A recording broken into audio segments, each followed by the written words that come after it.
Hi everyone. So today in this video we are going to learn about Golgi apparatus. So it is one of the cell organelle. So let us see the Golgi apparatus first described by Camillo Golgi. So a scientist called as Camillo Golgi discovered these Golgi apparatus. So by his name itself Golgi. So the name Golgi apparatus came. Okay, consists of a system of membrane bound vesicles, flattened sacs, arranged approximately parallel to each other in stacks called cisterns. These membranes often have connections with the membranes of endoplasmic reticulum and therefore constitute another portion of a complex cellular membrane.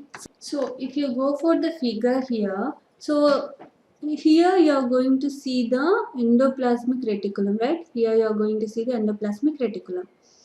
And if you observe properly, the endoplasmic reticulum and the Golgi apparatus are nearer to each other and they look somewhat same, but they are different. And the if you see the structure of the Golgi apparatus, you are going to see the things like this. So the sheets, the paper-like things or the sheet-like things are arranged one above the other. So this structure we are going to call it as what? Golgi apparatus, and this was first discovered by a person or the scientist called as Camillo Golgi. So by his name itself we got the name Golgi apparatus. Okay. So this layers we are going to call it as what? The layer like things we are arranged, right? So that layer we are going to call it as what? Cistern. So they are flat bound vesicles arranged approximately parallel to each other.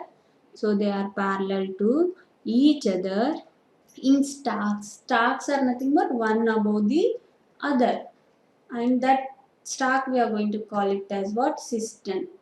Okay. These membranes have been connections with the membrane. So these are also connected to the endoplasmic reticulum. Okay. The material synthesized near the endoplasmic reticulum is packed and dispatched to various targets inside the and outside the cell through the Golgi apparatus. So, as we learned earlier, the endoplasmic reticulum is having some ribosomes, and these ribosomes are going to produce the proteins, right? So, these proteins and some few smooth endoplasmic reticulum, they are going to produce lipids and fats, right? So these proteins, lipids and fats, they are going to transfer to these Golgi bodies. Okay. So these Golgi bodies, what they are going to do? They are going to transfer or dispatch, means transfer to the various parts of the other cell inside and outside of the cell. Its function include the storage, modification and packaging of the products in the vesicles. So just like if you are going to send something to your friend, what you are going to do? You are going to pack that thing. You are going to keep it safe, right? So in the same way, this Golgi apparatus is going to do the work. So it is going to storage. It is going to modify. If any changes are there, means it is going to modify, and it is going to pack the products in the vesicles. In some cases, complex sugars may be made from simple sugars in the Golgi apparatus. So some endoplasmic reticulum are going to produce some sugars also. So these sugars, the simple sugars are going to become complex sugars may be made from simple sugars and then they are going to transfer. Golgi apparatus is also involved in the formation of lysosomes. So lysosomes are nothing but what? If you see the image here, here you are going to see some round ball like structures. So these are called as what? Lysosomes. Okay, so these are the lysosomes. So in animal cell, you are going to see the Golgi apparatus. So they are just nearer to the endoplasmic reticulum, right? So one layer the above, and this is called as what? Cistern. And near the you are going to see some ball-like things here. So that is nothing but lysosomes. So let us go for this scientist Camillo Golgi. He was born at Cortino near Brescia in 1843. He studied medicine at the University of Pavia. After graduating in 1865, he continued the work in Pavia at Hospital of St. Matteo. at the time of most of his investigation were concerned with the nervous system. So his investigation mostly based on the nervous system. In 1872, he accepted the post of chief medical officer at the hospital for the chronically sick at Abbiategresso.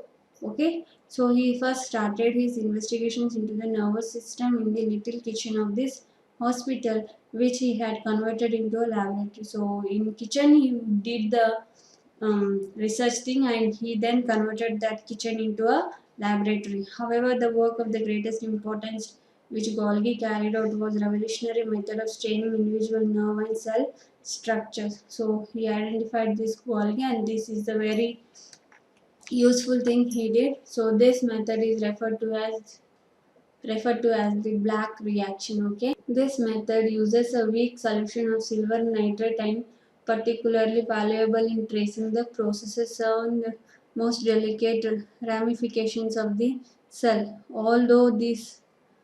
All through his life, he continued to work on these lines, modifying and improving his technique. Golgi received the highest honors and awards in recognition of his work.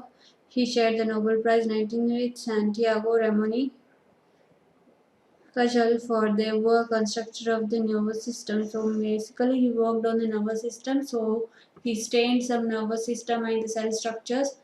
So and he called this process as the black reaction. So he got the Nobel Prize in 1906 with another scientist, Santiago Ramon. Okay, so this is about Golgi apparatus. So next we will go for the another part of the another organelle of the cell, lysosomes. So structurally, lysosomes are membrane-bound sacs filled with digestive enzymes. So we said that in eukaryotic cell, all the cell organelles are covered with their particular covering, and they are called as what, membrane bound sacs. These enzymes are made up of rough endoplasmic reticulum, and these lysosomes are filled with some enzymes are called as digestive enzymes. These enzymes are made by rough endoplasmic reticulum. Okay, so some liquid like thing is present in the lysosome, and that liquid like thing is formed or made by rough endoplasmic reticulum. Lysosomes are kind of waste disposal system of the cell. So lysosomes are waste disposal system of the cell. These help to keep the cell clean and digesting any foreign material as well as worn out cell organelles. Foreign materials entering into the cell such as bacteria, food, as well as old organelles end up in the lysosomes, which break complex substances into simpler substances. Lysosomes are able to do this because they contain powerful digestive enzymes capable of breaking down all organic materials during the disturbance of the cellular metabolism. For example, when the cell gets damaged, lysosomes may burst and the enzymes digest their own cell. Therefore, lysosomes are called as what, suicide bags of the cell. So, these lysosomes are having some outer covering and they are having some digestive enzymes. Okay, and these enzymes are made by rough endoplasmic reticulum. So, these lysosomes are very important in the cell because whenever a foreign organism enters into the cell, that means any danger or any bacteria or anything enters into the cell, what happens? These lysosomes are going to release their enzymes into the cell, and they are going to kill that bacteria, and they are going to die themselves also. So that means what, if cell is damaged, or it gets any harm, or any, if the cell gets damaged itself, or any organs in the cell is going to be get damaged, what happens? They are going to engulf, or they are going to kill that bacteria, or they're going to decompose that part of the cell. So the lysosomes are very important for the cell. Okay, so if the complete cell is damaged, what happens? The lysosomes are going to burst. That means they are going to explode, just like the bomb, and the enzymes digest their own cell. So that means what? Cell itself is good. So I just want to say one example to you here. So have you know that the Pakistan people, uh, so the terrorists, you know that the terrorists what they are going to do, few terrorists what they are going to do, they are going to keep their bomb to their body, and they are going to stand in the crowded area, and the bomb is going to blast, and the person who is holding the bomb and the persons nearer to the bomb holding person, all of them are going to die, right?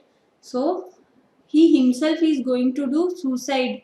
Okay, so in the same way the lysosome is also going to die, and the parts which are damaged in the cell, and the cell, if the complete cell is damaged, the cell is also going to die. So they are known as suicide bags of the cell. The lysosome is going to die, and the other parts of the foreign organism is also going to die.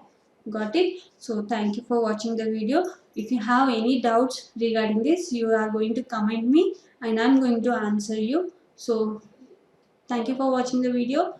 For more videos, please subscribe the channel.